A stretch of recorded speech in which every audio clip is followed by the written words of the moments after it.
안녕하세요. 코스모스 캠핑입니다. 시청자 여러분들을 자주 만나고 싶은 마음에 동영상을 좀 열심히 만들어서 올릴 계획입니다. 오늘은 코스모스 캠핑이 그동안 창업 이후부터 계속 고민을 해오고 그리고 더 발전시키기 위해서 노력하고 있는 정밀목공에 대한 이야기를 좀 나눠볼 텐데요. 창틀을 만드는 과정에 있어서 그걸 이제 완전히 커버할 수 있는 길이의 나무나 이런 것들이 부족합니다. 그러면 아무래도 이어 붙이거나 그런 것들은 여지껏 목수의 고유한 영역이었는데요. 그것을 이제 캠핑카 디자이너라고 하는 저 같은 사람들이 어떻게 해결을 해 나가는지 그것에 대한 이야기를 나눠보도록 하겠습니다. 우선 오늘 보여드리는 장면은 목심을 이용을 해서 단차가 발생하지 않고 그리고 나무의 고유의 그 어떤 평탄한 결과물을 만들어내는 과정을 보여드리고 있는데요. 결국에는 지그에 의존하는 작업입니다. 지그는 뭐가 있는지 정보를 빨리 취득을 해서 그것을 적재적소에 적용하는 것도 좋은 기술이라고 생각을 합니다. 사실 캠핑카는 작업해 놓고 나면 저렇게 디테일한 작업들은 잘 드러나지 않습니다. 그런데 제 개인적인 생각으로는 저런 조그만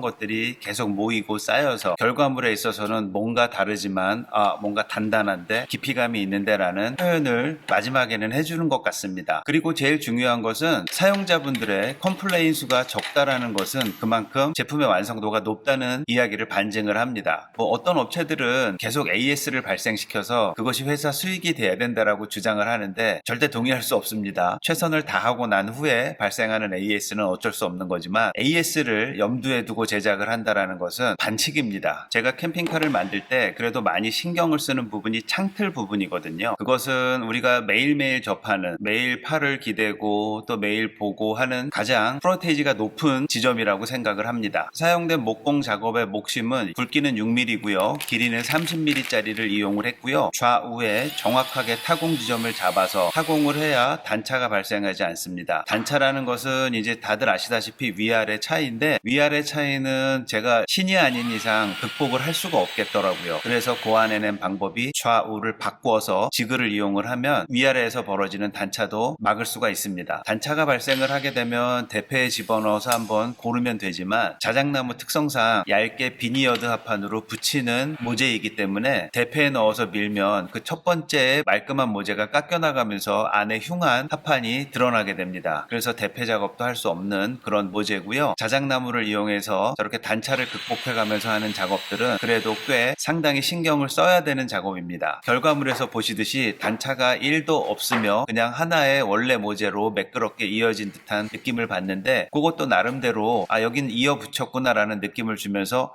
잘 붙였는데? 라는 생각이 드는 것도 꽤 재미난 요소 중에 하나라고 생각을 합니다. 시간이 허락되는 대로 예전에 올렸던 컨텐츠들 중에 소비자분들이 알아야 될 상황도 있고 굳이 알지 않아도 되는 내용들이 있지만 그래도 알고자 하시는 분들을 위해서 제가 다시 한번 좀 영상을 찍어서 올려보는 걸로 하겠습니다. 내용이 아무래도 제가 개인적으로 되게 중요하게 생각하는 부분인데요. 캠핑카를 만들어서 주문 제작을 하시려고 하는 분들은 누가 캠핑카를 만드느냐에 따라서 캠핑카에 대한 좋은 추억이 남을지 아니면 나쁜 기억으로 기억될지는 아주 극명하게 차이가 납니다. 그 얘기는 만드는 사람의 성품을 보셔야 되는 거고요. 성품을 볼 수 있는 것은 시간이 오래 지남에 따라서 파악할 수 있는 부분이기도 하지만 적당히 이런 동영상을 활용을 해서 파악될 수도 있습니다. 그런 점 잘 감안하시고요. 캠핑카를 주문 제작 발주하실 분들은 코스모스 캠핑을 눈여겨봐 주시면 고맙겠습니다. 날씨가 많이 더워지고 있습니다. 현장에서 일하시는 분들은 물 많이 잡수시기 바라고요. 건강하게 현장 업무 잘 보시기 바랍니다. 이상 코스모스 캠핑이었습니다.